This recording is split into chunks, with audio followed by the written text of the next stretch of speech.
ஆனா உங்களுக்கு first and last warning தரேன் சரிங்களா. இந்த மாதிரி விஜய் பத்தி தப்பா போடாதீங்க வீடியோ சரிங்களா. உங்களுக்கு ஃபர்ஸ்ட் அண்ட் லாஸ்ட் வார்னிங் சரிங்களா. விஜய் தளபதி பத்தி இந்த மாதிரி போடாதீங்க. அவர் வந்து நல்லது பண்றாரு சரிங்களா. எல்லாம் நீ இருக்கிறதுமே இருக்க மாட்டேன் சரியா. அங்கே கொண்டு பொறிச்சிடும் வந்தா டிவிக்கை பத்தி டிவிக்கை எம்எல்ஏ பத்தி தப்பா மினிஸ்டர் பத்தி வீடியோ நீ போட்ட. ஏண்டா அவரு வந்திருக்காரு, நான் மக்கள் நல்லா பண்ணேன். நீ யாரா நீ எடுத்து பிஜேபி கண்டென்ட் வீடியோ போடுறியா? நீ எங்க விடுறா? நீ உன்னை வெட்டிடும்டா. ஆடியோ கேட்டீங்களா? வெட்டுவானா? நான் 2006 இருந்து ஸ்ட்ராங் பாலிடிக்ஸ்ல இருக்கேங்க. ரிசோர்ஸ் பாலிடிக்ஸ் வந்து அனலைஸ் பண்ணிட்டு இருக்கேன். எப்படி கார்பரேட் ஊழல் பண்ணிட்டு இருக்கு, எப்படி ஸ்டேட் வந்து கார்பரேட்டுக்காக வேலை செஞ்சுட்டு இருக்குன்ட்டு. ஸோ அப்போல இருந்து ரொம்ப ஸ்ட்ராங்கா போராடிட்டு இருக்கேன். போபால் விஸ்வவாயுக்காக நடந்து போனேன் 2008.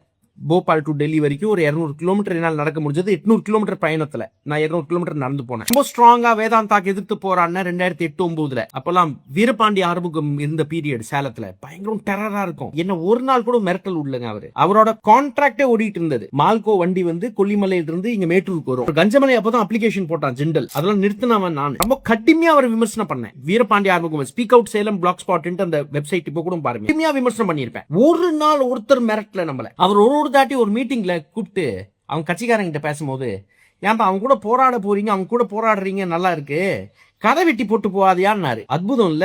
2010 செடிஷன் வாங்கி உள்ள போனேன் சிதம்பரம் எதிர்த்து. அது உச்சம் அயோக்கியத்தனம் காங்கிரஸ் அரசாங்கத்து சிதம்பரம் மன்றல. அதுதான் ஒரு ஃபவுண்டேஷன் போட்டு கொடுத்துருச்சு பாஜக வரதுக்கு. பாஜக வந்துச்சு ரொம்ப ஸ்ட்ராங்கா பாஜக எதுக்கக்குள்ள. ஜெயலலிதா அம்மா ரொம்ப பெருசாலாம் எதுக்கிறதுக்கு பெரிய வாய்ப்பு கொடுக்கல அந்த அம்மா. பட் ஸ்டில் எடப்பாடி அப்பவே ஹைவேஸ் மினிஸ்டர் இருந்து ரொம்ப உச்சத்துல அட்டூழியம் பண்ணிட்டு இருந்தா அப்படி சேலத்துல. சோ எடப்பாடி எதிர்த்து போராட்டம் அப்பவே ஆரம்பிச்சது. மனுஷன் 2016 நம்மள சிறையில் அமைச்சு நல்ல அடி வாங்க வச்சான் சிறையில. பட் பாஜக போராட்டம் தொடர்ந்துட்டே இருக்கும். அது தொடர்ந்துட்டே இருந்தது. 2019 பாஜகவோட ஆபீஸ்க்குள்ள போனேன். அங்க நல்லா ஒரு 30 பேர் போட்டு சாத்துனாங்க. அடி வாங்கிட்டு வந்தேன். அது ஒரு காயம் நம்ம மேல ஒண்ணு கூட படல வச்சுக்கோங்க. நான் திரும்ப அடிச்சிருந்தேன் 30 பேர் காலி அங்க. டேய் நிஜமா சும்மா சொல்ல நினைச்சுக்கிட்டீங்களா? சரி, எனிவே பட் பாஜகவோட அயோக்கியத்தனத்தை எப்படின்னா, நம்ம வீட்டுல இருக்க பெண்கள்லாம் ரொம்ப கொச்சா திட்டுவாங்க. நிறைய கம்ப்ளைண்ட் பண்ணி 2-3 பேரை நல்லா சாத்தணும். எல்லாம் கொஞ்சம் அடங்கி போனாங்க. அண்ணாமலை வந்ததுக்கு அப்புறம் அது கொஞ்சம் குறைஞ்சது. முருகன் டைம்ல பீக்ல இருந்தது. அண்ணாமலை வந்ததுக்கு அப்புறம் அது கொஞ்சம் குறைஞ்சது. இதுக்கு அப்புறம் டிஎம்கே கவர்மெண்ட் இருந்தது பாருங்க 21 to 26. டிஎம்கே பத்தி நிறைய பேசியிருக்கேன். கஜா புஜான் பேசியிருக்கேன். நீங்களாம் டிஎம்கே சொம்பு கிம்பெல்லாம் சொல்லலாம். இந்த கிளிப்ஸ் எல்லாம் பாத்துக்கோங்க.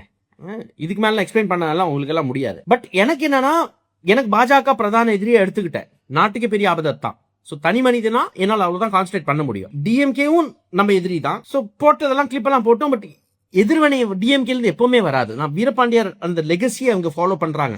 சோ அதனால டிஎம்கேக்கு ஒரு சப்போர்ட் இருக்கு வச்சுக்கோங்க. இருக்கு, அதுல என்ன டவுட் இருக்கு? எலக்டோரல் பாலிடிக்ஸ்ல நான் நிக்கல, டிஎம்கே நிக்குது. டிஎம்கே ஜெயிக்கணும், பாஜக தோக்கணும்னு தான் ஆசை. இப்போ புது பிளேயர் தாவேகா வந்துருச்சு. இப்போ தாவேகா கிரிட்டிசைஸ் பண்றோம். உச்சம் அயோக்கியத்தனத்துல அவன் தாவேகா ஆளுங்க. என்ன எடுத்த உடனே அம்மா பொண்டாட்டியோ தங்கச்சி, டேய் யாரா நீங்க டேய் பாத்து அசிங்கத்துக்கு ஆளாவாதீங்க. ஏதோ மக்கள் வாய்ப்பு கொடுத்திருக்கோம் உங்களுக்கு. நிக்காத ராஜா வாய்ப்பெல்லாம் ரொம்ப நாள் ஓவர் ஆடிட்டு இருந்தீங்கன்னா. தமிழக மக்கள் ரொம்ப தெளிவாதான் இருப்பாங்களே தவிர்த்து இது அயோத்தி மாதிரி ஆக்கலாமே, இதுல என்ன தவறுன்னு கேக்குறாருன்னா, அப்ப அவர் எந்த அளவு இவருக்கு அறிவு இருக்கு நயினார் நாகேந்திரன் அவர்களுக்குன்னு இதுலயே மக்கள் தெளிவா புரிஞ்சிருப்பாங்க.